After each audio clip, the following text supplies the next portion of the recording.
Hola a todos, mi nombre es Hugo Salgado, yo trabajo en NIC Chile, que es el registro de los nombres de dominio.cl.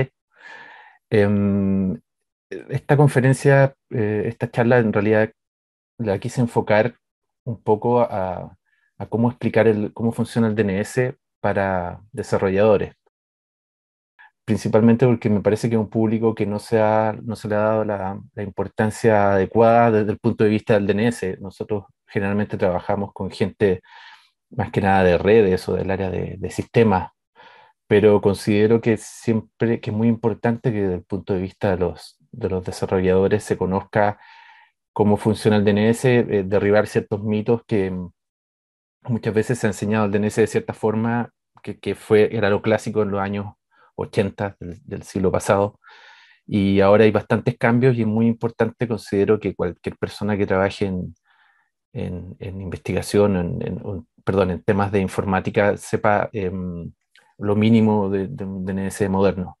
Entonces, esa es la idea de esta charla de hoy. Partimos lo que siempre aprendemos, ¿no? Que el DNS es algo muy sencillo, muy simple, que simplemente es una de las tecnologías más antiguas que existen en Internet y que es un dinosaurio que está ahí por alguna razón, pero que no vale la pena estudiarlo demasiado. Lo que siempre nos enseña, no sé, en los primeros, esto con suerte da para una clase durante un curso en la universidad o en un instituto, o no sé, uno lo aprende mirando un tutorial en YouTube. El DNS es el servicio que transforma de nombres a números IP, ese es lo clásico que se aprende. ¿Qué más? Que, como les decía, algo que llega funcionando desde los inicios de Internet y que se aprende una vez. Y una cosa también que es parte de la fortaleza, como se puede ver, pero también es uno de de las cruces del DNS, es que es tan robusto y estable que uno en realidad ocurre que se le olvida el DNS, uno lo configura una vez y luego lo olvidas. Y así como empresas grandes, que yo he sabido historias, anécdotas de que necesitan alguna vez hacer un cambio en el DNS y no saben dónde está instalado, quién lo configuró, dónde se ejecuta, etcétera. Entonces, por un lado, esto habla muy bien de la robustez, un servicio que simplemente funciona, pero por otro lado es parte de un problema, sobre todo cuando uno em, el DNS moderno, al agregar cosas como la seguridad, por ejemplo, lo hace dependiente del tiempo. Ya uno no puede tener un DNS tirado durante 5 años sin tocarlo. Ahora necesita cierto cuidado. Ahora el cuidado no es más que ni se le acerca al cuidado que requiere, no sé, un servidor web o una aplicación, una base de datos. Sigue siendo mucho menos, pero requiere cierto cariño y cuidado que antes no existía. Entonces, esto es lo que aprendemos del DNS normal y clásico. Sin embargo, ¿qué pasa? Rápidamente empezamos a ver que nos quedamos muy cortos hablando de traducir nombre a número IP. ¿Y qué pasa cuando ponemos el correo? El correo ya es algo que cualquier dominio debiera tenerlo y configura en el DNS mediante un registro distinto al de nombre a número IP, que es el registro MX. ¿Qué pasa si queremos tener un correo, un mail más moderno? Los mayores recibidores de correo, no sé, Google, Yahoo, etcétera, ellos ya están exigiendo que cualquier dominio tenga registro en el DNS que son especiales, el registro SPF de Kim y de Mark, que se deben agregar en sus zonas. ¿Qué pasa si hablamos de IPv6? El original, protocolo original de DNS, por supuesto, solo tenía IPv4 con su registro A, y para IPv6 ahora tenemos el Quad A. ¿Qué pasa con los dominios, o sea, perdón, con los certificados digitales? Cada vez más se está utilizando almacenar certificados digitales o un hash, un resumen del certificado digital dentro del DNS en registros TLSA. Se utiliza para Jabber, para mensajería instantánea, etcétera. HTTPS incluso llega al web. Hay unos registros que permiten agregar un resumen o información de conexión para sitios web. Y ese registro se llama HTTPS. Apple lo está utilizando desde comienzos de año y si ustedes ven cualquier dispositivo, iPhone o iPad, está consultando por registro HTTPS cuando se conecta a cualquier sitio web. Hay algunos, muy pocos que lo utilizan, pero es una tecnología que está ahí latente. Y por supuesto podemos irnos ya hay mucha gente que bromea de que, como dice la siguiente imagen, hay incluso tazones que se han escrito que, bueno, la línea que está arriba ahí tachada es la que se utiliza en IETF. IETF es la organización que escribe los estándares de Internet. Entonces, lo que quiere decir este MAG, esta broma, es que ¿para qué vas a trabajar en IETF, en construir un estándar durante años y tener que discutirlo si simplemente lo puedes poner en el DNS? Y esto del OpenPGP aquí quiere decir un poco eso. Hay gente que dijo, pongamos las llaves PGP, la gente que utiliza PGP, pongámosla en el DNS y listo, y todo funciona. Y encima de todo esto, por supuesto, está DNSSEC, que es la tecnología que lo cambió todo en el DNS. Lleva más de 10 años, pero es un despliegue lento.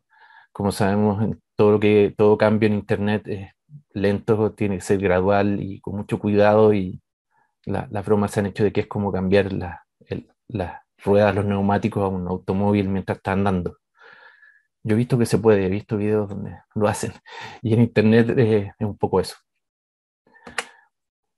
Bueno, y por supuesto, hace poco ocurrió el desastre de Facebook, que estuvo fuera de Internet, y por supuesto la culpa fue del DNS, y existe esta broma también en un haiku que dice que siempre la culpa es del DNS. Se han hecho remeras, se han escrito hasta libros.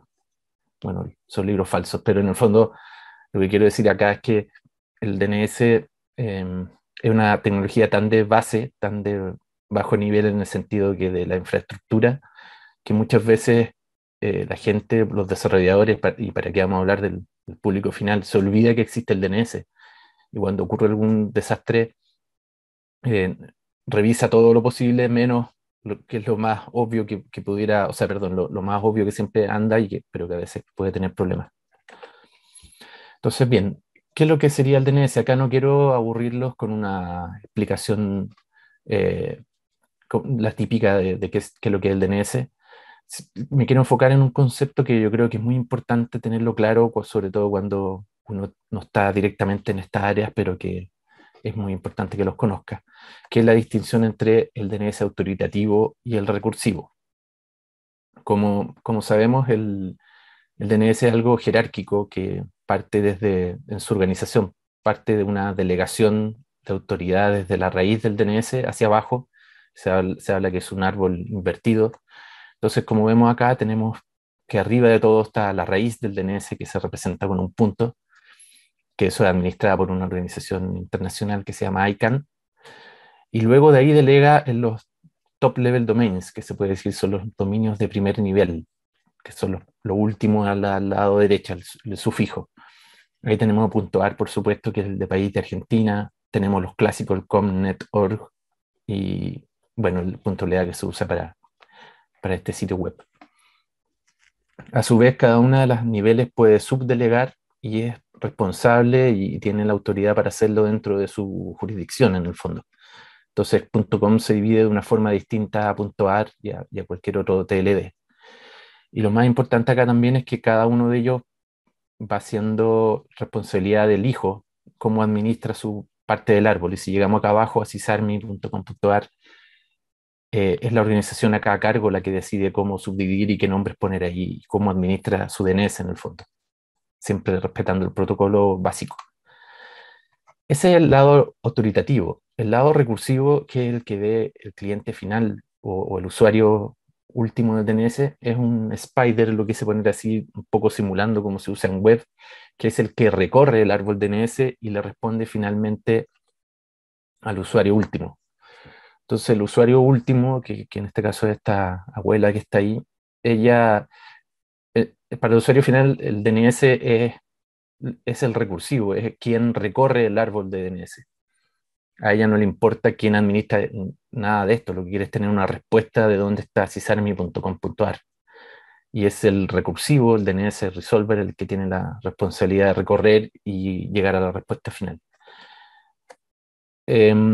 Entonces, esto es muy importante. El autoritativo, el que tiene que ver con el árbol de distribución del DNS, el que configura los servidores, los nombres, las zonas, pero desde el punto de vista del cliente final, el DNS es otra cosa. Lamentablemente ahí se usó la misma nomenclatura para los dos casos, pero es bien importante tener claro que son cosas distintas.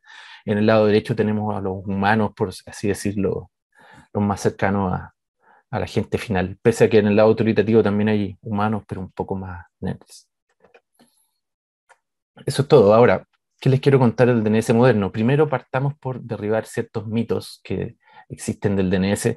Algunos fueron ciertos en los comienzos, pero desde hace muchos años que ya fueron suplantados. Primero, el tamaño máximo de un paquete DNS, por ejemplo, de una respuesta es de 512 bytes. Esto fue así en un comienzo, pero estamos hablando que de los años 95 o quizás antes, ya fue sobrepasado con nuevos estándares.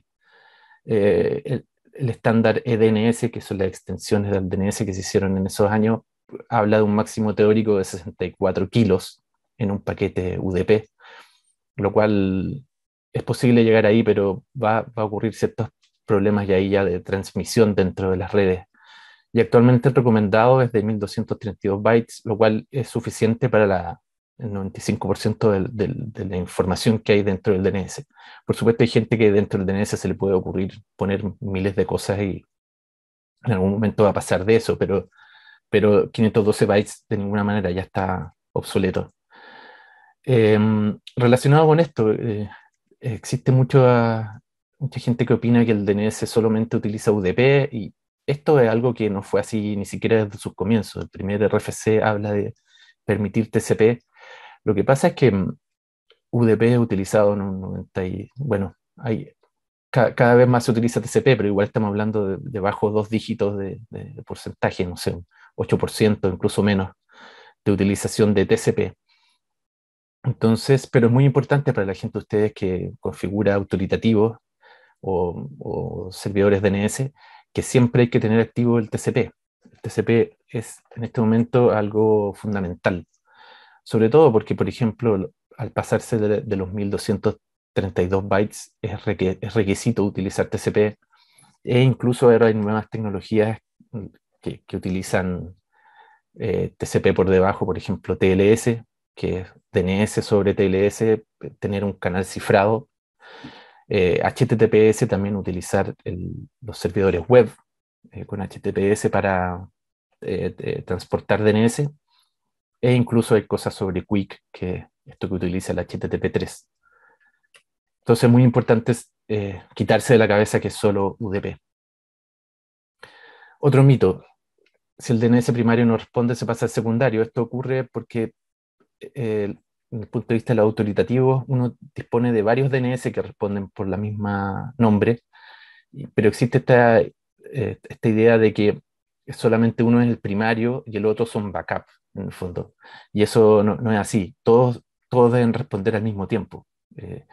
Esta distinción entre primario y secundario tiene sentido solamente desde el punto de vista de cómo se administra internamente el DNS para los autoritativos, pero para el cliente final y los resolvers, todos los DNS, todos los NS son iguales y todos deben funcionar. Y el último mito que les quería contar, bueno, el orden de las respuestas define prioridad. Esto se relaciona cuando uno tiene un nombre que dispone de varios números IP, por ejemplo, tiene cuatro. Hay gente que piensa que el orden en que vienen define cuál es la más importante y eso no es así. De hecho, no existe orden en la respuesta en el DNS. Hay servidores que los mezclan al azar incluso en el momento de responder y si uno hace una pregunta y pregunta nuevamente va a venir en otro orden. Entonces es muy importante considerar eso. Todos los registros son iguales. Ahora hay gente que utiliza esta característica de que un autoritativo los mezcla para hacer una especie de balanceo de carga, pero es bastante pobre y no es lo recomendable. Ahí terminamos con los mitos. Ahora vamos a algo que algo que es bastante preocupante desde el punto de vista de nosotros que administramos DNS o parte de la infraestructura.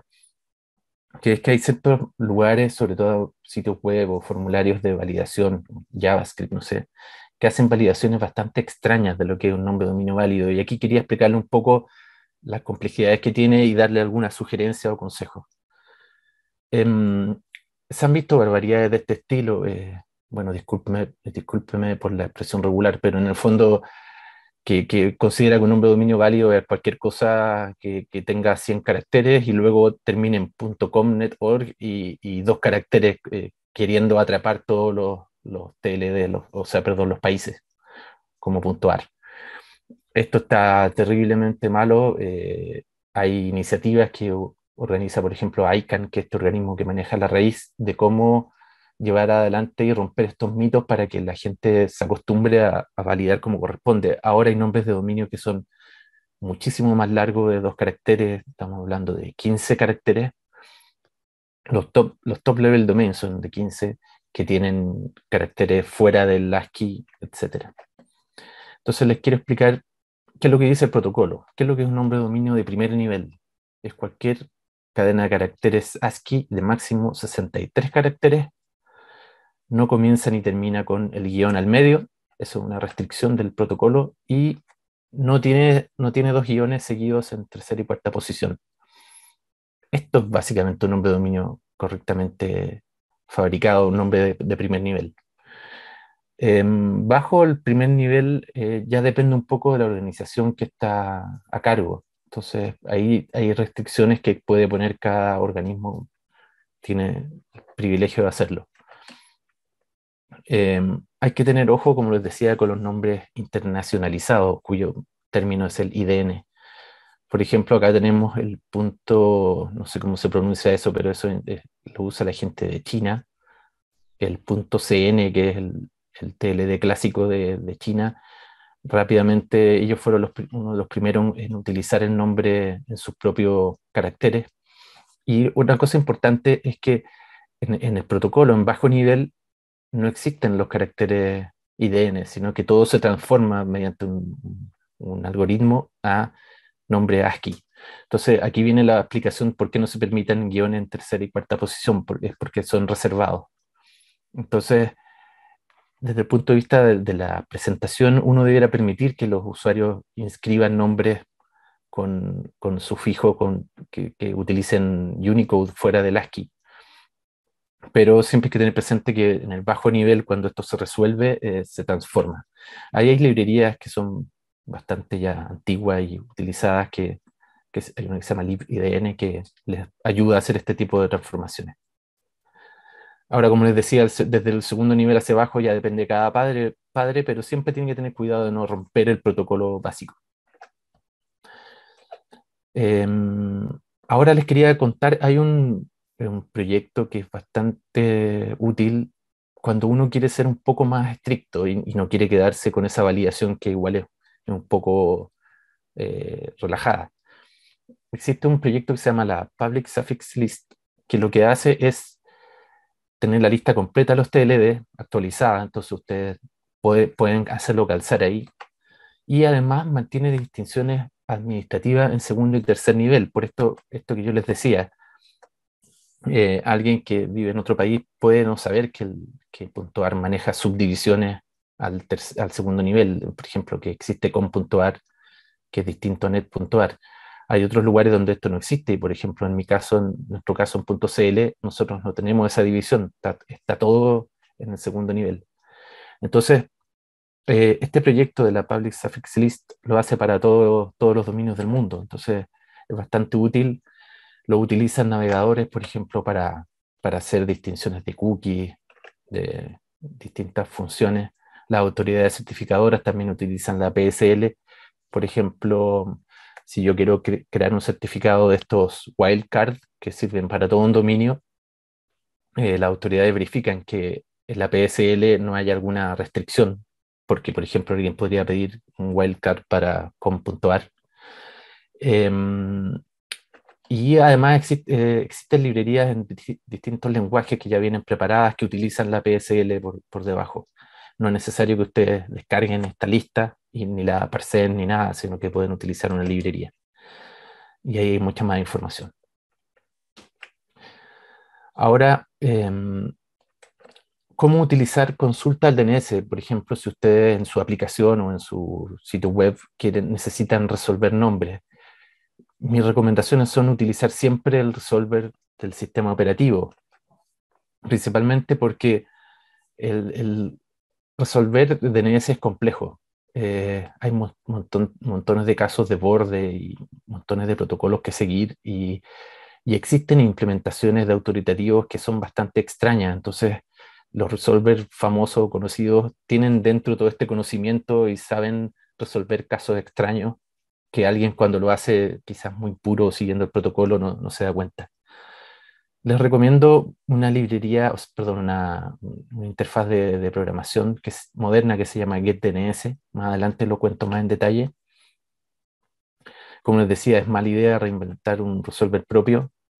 Acá les comparto para su regocijo un mapa de los documentos en IETF que hablan sobre los estándares del DNS.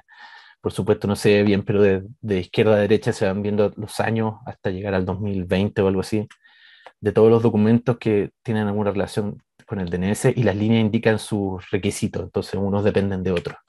Y de hecho esta es la versión resumida. Esto es hecho por un ingeniero japonés. Em, lo que les quiero decir que es complejo. Entonces, pero existe librería, además de que el DNS, existe una librería que es la clásica, que se puede utilizar de interfaz al sistema operativo, y hay otra que un poco más de rango medio que se la indico un poco más adelante. Aquí quería tocar un poco un tema polémico que ha estado en ciertos círculos conversándose, que está cierto interés en utilizar servidores externos vía HTTPS.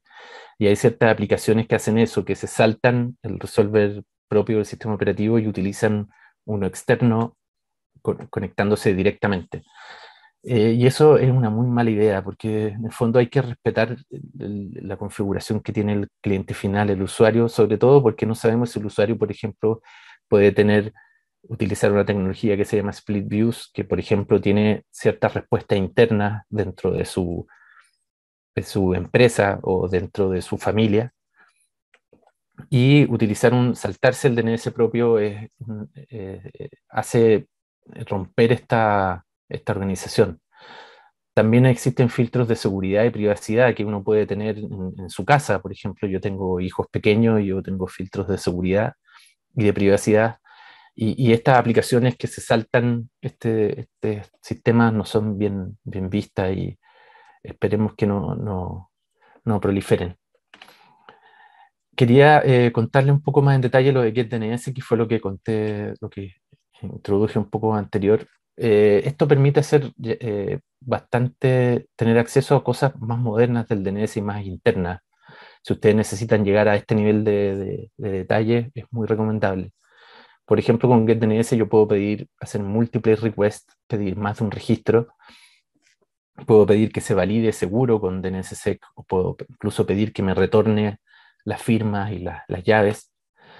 También puedo hacerlo en forma síncrona. eh, Puedo tener acceso a detalles, como les contaba, por ejemplo, tener los TTL de los registros. El TTL es una marca de tiempo que dice por cuánto tiempo estoy autorizado a hacer caché de una respuesta. Puedo tener acceso a las flags, a información de los bits de la extensión del DNS, etc. Ahí está la información. También existen librerías para distintos lenguajes y los invito a investigarlo con más detalle. Muy recomendable utilizar eso. Y por último, ya saliendo un poco del tema de la parte del punto de vista de utilizar el DNS como cliente, desde el punto de vista resolvers, también quería tocar un poco para algunos de ustedes que hospedan de zonas, por ejemplo, la zona de sus empresas, de sus proyectos, dar algunos tips, algunas ayudas. Por ejemplo, ¿en qué me debo fijar para hospedar mis zonas DNS? Una pregunta que uno se puede hacer. Voy a dar ciertas características que ojalá pudieran chequearla antes de embarcarse con algún algún sitio externo, algún servicio que hospede zonas, o también cuando lo quieren hacer ustedes mismos con sus propios recursos. Lo primero es que permita firmar con DNSSEC. Ustedes cuando son autoritativos de una zona deben firmar sus zonas con DNSSEC, y por otro lado la parte recursiva, los resolvers, deben validar. Eso es muy importante y de esa forma se arma la estructura completa de seguridad. Muy importante que tenga soporte al protocolo IPv6, tanto como para responder utilizando IPv6, como por supuesto tener soporte de los registros. Tener registros modernos, acá les voy a citar algunos de los... Hay muchos que son experimentales y que depende de qué es lo que ustedes están haciendo, pero hay algunos que a esta altura ya son casi fundamentales. Por ejemplo, hay un registro que se llama CAA, que lo que hace ahí es indicar cuando ustedes compran un certificado digital, quién va a ser su proveedor de servicio. Existen bastantes lugares donde esto es una exigencia. Cuando ustedes compran un certificado digital, les van a pedir que agreguen un registro CAA en sus horas. Y ahí es muy importante que su proveedor permita poner esos registros. También, como hablábamos antes, para el correo, tener registro TXT y sobre todo permitir etiquetas con esta barra inferior, con el underscore, que son los que requieren esta tecnología. Permitir registros nuevos, como les contaba, lo del HTTPS, que permite darle más seguridad a sus sitios web.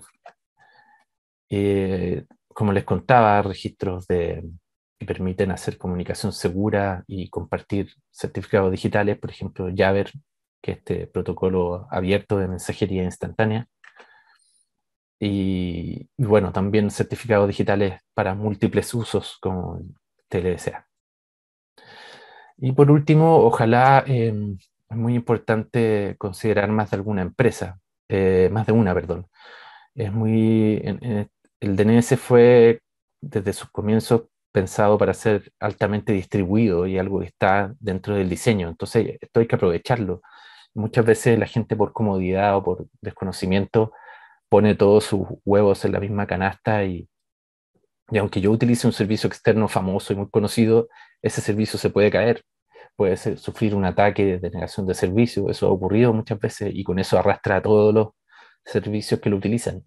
Entonces, es muy importante utilizar más de uno y existen herramientas que permiten sincronizar vía API de línea de comando, por ejemplo, y que no sea complejo que yo administre registro en más de un servicio. Además, se pueden firmar también en forma independiente con DNSSEC. Entonces, si ustedes tienen un servicio que requiere alta disponibilidad, es muy importante pensar en eso, considerarlo. Y además, bueno, como le adelanté un poco, el DNS desde el momento en que se empieza a firmar con DNSSEC ya pasó de ser un sistema que podía dejarse sin atención y ahora requiere que un monitoreo y hacer validaciones, sobre todo en el momento de hacer cambios. Como validadores les recomiendo dos que son bastante famosos. Uno es dnsbis.net, y Soundmaster. DNSBis es bastante gráfico, uno visualmente puede ver la delegación de los nombres e ir viendo dónde hay errores.